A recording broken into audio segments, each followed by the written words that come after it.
àsọpọ̀ tó yìí aṣọ lẹ́fi bò ó láàrin àwọn olùdásílẹ̀ ìjọ káàkiri ìyẹn ìjọ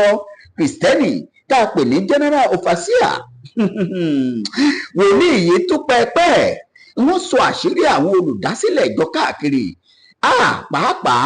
bó ṣe ń ṣẹlẹ̀ lọ́wọ́lọ́wọ́ báyìí kódà wọ́n tún sọ tàwọn ara wọn kí gbogbo ènìyàn lè bá àrí wọn fi kọ́gbọ́n pàápàá àwọn ọmọ ọ̀jọ́ àtàwọn olùtẹ̀lé àtẹni tí ó tún padà dọmọ ọ̀jọ́ lọ́la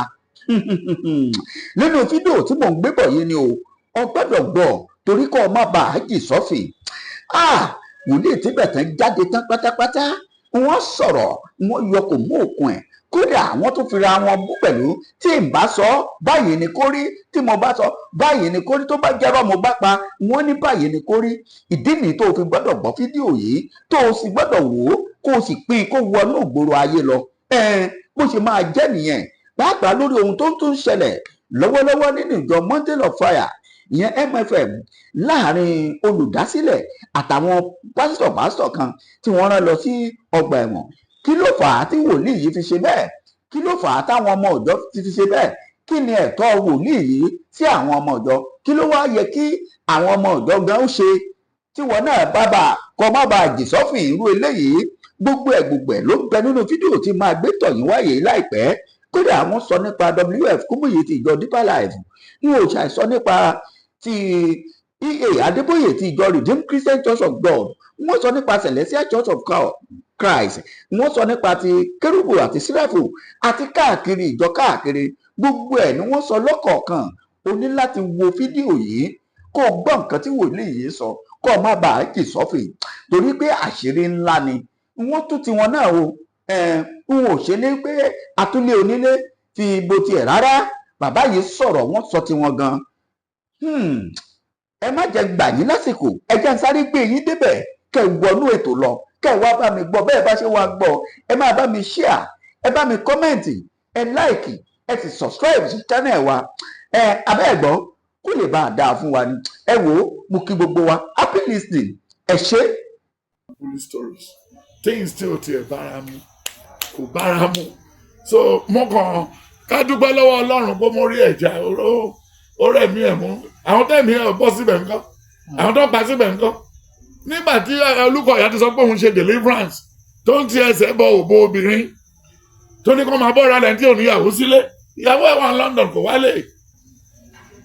ọmọ tó ń bí pàápàá ṣe bí kíní náà fi bí IVF so náà fi bí náà dẹ́kí Olúkọ̀yà ò lè láàánú níbo ló ti fẹ́ láàánú ṣé ó bá ń lé ni ṣé ó bá àánú lé ni ṣé wọ́n iná ní ọdún bá ṣàánú àfi àánú ọ̀fun wọn kò bá àánú lé náà so there is nothing we can gain more than that. ìkan nínú àwọn tán tiẹ̀ jọjọ dé látẹ̀wọ̀n yẹn Gbàdàmọ́sí ó lóun regret ó nítorí Muslim lòun kóun tó convert sí Christian ó lóun rò pé bóyá ogun tó ń lóun bọ̀ tóun bá ti wọnú chọ́ọ̀chì ogun ti parí o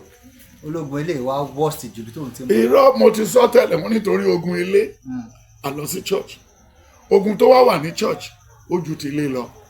then níbo la á tún fẹ́ lọ ń sìn then tó bá wo Genesis 16 ibi tó ti kúrò náà ti lágídí Olúkọ̀yà is a Muslim background gbogbo wọn Muslim ni even Winner Chapel Muslim background náà ni then gbogbo náà Muslim background ni wọ́n kàn rí pé Celestial Christian nìkan tabanika patu yìí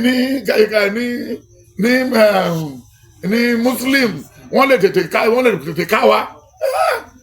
ó ní Celestial kan tó dàbí gbàdí Donald Trump ó ní tó bá fẹ́ ṣe president ó ló máa gbọ́dọ̀ join ní Republican ó ní because Democrat lawyer ní gbogbo wọn wọ́n dẹ̀ mọ̀ nǹkan tó ń ṣe orí wọn pé ó náà máa lọ join àwọn tó rí wọn ò pé ló fi join ní àwọn Republicans kò declare tax kò ṣe anything ó ṣàn bú wọn ó tì wọn ó bú wọn ó tì wọn ó ń parọ́ nísìn wọn ní July 11 kó wá gba judgment day tó máa fi lọ sẹ́wọ̀n ó ti tẹ̀lé. your president former president. ẹ sà ẹni tó bá ti ṣe nǹkan òtúfù ẹni tó bá fẹ́ ṣe nǹkan tójú òrí he said it in the book of 1 Timothy 6 ó lẹ́yìn tó bá fẹ́ ṣe nǹkan tójú òrírí ó ní nǹkan tójú ẹnìkan òrí náà lójú ẹ̀ máa rí ó dẹ̀ ti sọ fún ká sọ fún olódodo pé yóò dára fún nítorí pé yóò jèrè iṣẹ́ ọwọ́ ẹ̀ Olúwa ò fi nípa idà àti ọ̀kọ̀ gbá nílà a nídìí chọ́ọ̀chì ká tó débi tá ń lọ ṣe báwọn kan ti ṣàǹfààní ní ìdílé Olúkọ̀yà tipẹ́ ìdílé Fẹ́mi ṣe báwọn kan ti ṣe dọ́kítọ̀ ní tẹni náà ṣe everything bẹ̀ tẹ́lẹ̀ láì dé church ní kí ló sún wọn débẹ̀ ọ̀lẹ́ náà ni. pásítọ̀ ni wọ́n. àmọ́ ní ọ̀tá ló fi sọ̀rọ̀ pásítọ̀ theology school mélòó ló lọ ṣe mọ́kàn rí pé ẹnu ẹ̀ dùn náà fi síbẹ̀ ẹnu ẹ̀ tó dùn náà ló kó báyìí kí ló wá dé di pásítọ̀ kẹ́nìkan wá pè mí ṣe bí bàbá bàdà nígbà tó wà láyé wọ́n ní kí wá ṣe wòlíì òun ó pè mí lọ sí mẹ́kọ́ the way we heard about you, what people say about you in London, in Switzerland, and everything. Can you be my prophet? Àwọn kan tó tọ̀ ṣínà fún wọn ti wá sọ́dọ̀ sir. Nígbà tó ríru mọ́tò tí mo gbé wá, mọ́tò tí mo gbé lọ sọ́dọ̀ is Volvo 760 Intercooler. Mọ́tò ni mo ń tà, àmọ́ nẹ́sà kò lè possible sir. Mo kàn fi ṣe olúwa mi gbé Ọlọ́run, mo fi Tuesday lẹ̀ àti Saturday láti fi ṣe iṣẹ́ olúwa ni. Àwọn ọjọ́ tó kù mo wà bí tí mo ti ń ta mọ́tò mi. Nílé ìjọba torí tó máa ń náà ìmọ̀ṣẹ́ṣẹ́ olúwa ká máa wá jòkó sínú ọba ká máa dóde wèrè ká máa dóda síwìn ká máa dóda àwọn tẹ́tí ò gbádùn gba ó lóò níwà aggressive one of the days so kí lálá mú church kí ló wà nù church kí lọ́nà tọ́jú dè wá síbẹ̀ ṣé àwọn tó lọ ti dé it's a very bad institution àwọn tó lọ sí rìdíìmù tí padà o wọn lè padà ibẹ̀ náà máa kú sí o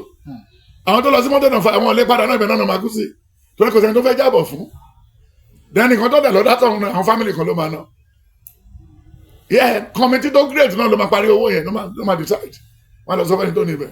ní 72 billion yìí o ẹ má nà tó yẹn o ẹ mú báyìí ẹ bá mi ra first class mo fẹ́ ra jet mo fẹ́ ra gbogbo ẹ̀ ní owó yìí náà ni jet tó wà lọ́wọ́ Adébóyè ń sìn àwọn ọmọ ẹ̀kọ́ ló rà owó olówó yìí náà ni wọ́n fowó àbúṣàbúlà àlejò yìí náà ni that's all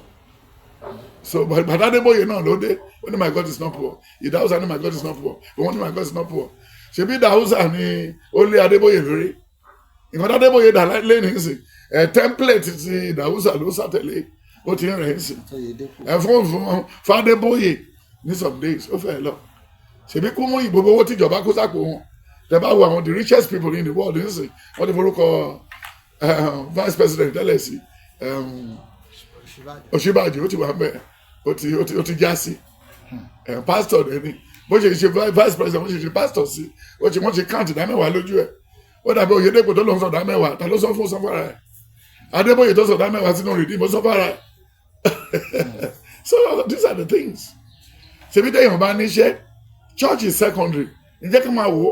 ó ọmọ tó brilliant tó ṣe tó as a pilot as an engineer as a geologist as a cyber security guru kí ló máa ṣe he will be busy all the time even o máa bẹ́ẹ̀ ni pé kó wá marry then orúkè tá a bá fẹ́ marry ṣé máa bá mi bá àwọn ará church yín sọ̀rọ̀ bí a pastor yín lè wá so kì í ṣe kó bí a máa lọ church you won't go there it's not part of faith church is not compulsory only where 2-3 of people are gathered in my name it could be association it could be trade union it could be anything he say I'm there to give them their heart desire. God is not the founder of church. He's not part of what God created. Even when Jesus Christ came, he met them where they were selling and exchanging money inside the synagogue. So that's all. So Femi should go and treat himself. And if he wants to be begging for hand with that, best of luck. Ogun tó wà ní church ilé ju tilé lọ. Àwọn tó wá bá gbàdúmọ̀ nígbà táwọn ọmọ ìyá ẹ̀ ta ẹ̀. To lọ forílé church to forílé redeem to forílé kìíní ó kàn difficult fún Christian láti di Muslim nítorí background àti bọ́n ṣe jẹnu wúyẹ́wúyẹ́ lórí nǹkan tí wọ́n mọ̀ síbẹ̀ nìkan ló dé lọ́jọ́ ìwọ́n ní orúkọ tí wọ́n sọ àwọn ní Nàìjíríà orúkọ mi ìrúlà èmi òkúta èmi crayon èmi mọ́tò èmi oríta mẹ́ta wọ́n dẹ̀ pè ní so ìkan tó fi kọ́ bá ayé wa jẹ́ ní Muslim náà ni pé Babátúndé Babájídé Yéwándé Tètèlú lọ pé gbogbo ẹ̀ no change so tó bá kàn fẹ́ sàsí ẹlẹ́dàá wọn olùṣèṣe torí orúkọ lára ẹ̀dá tó ń jẹ́ ṣe bẹ́yàn ló sọ nínú ìwé John 1 from verse 45 ó ní tí a bá bímọ yìí tán ó ní kò sọ ní John ẹ̀mí mo ti sọ before then so bó ti rí nìyẹn. All right sir. So now. ṣé ti Fẹ́mi ti lọ bẹ́ẹ̀ àárí ti ẹ̀rọ kò sí kankan ta ló rán church wọ́n ní kò jí lára kó forí bí lébi tó ti máa róúnjẹ jẹ wàá lọ wẹ́ nìkan lọ tó fẹ́ gbàdúrà fún ọ ṣèbí ìrìnnìsí ni sọ̀tún lọ́dọ̀. So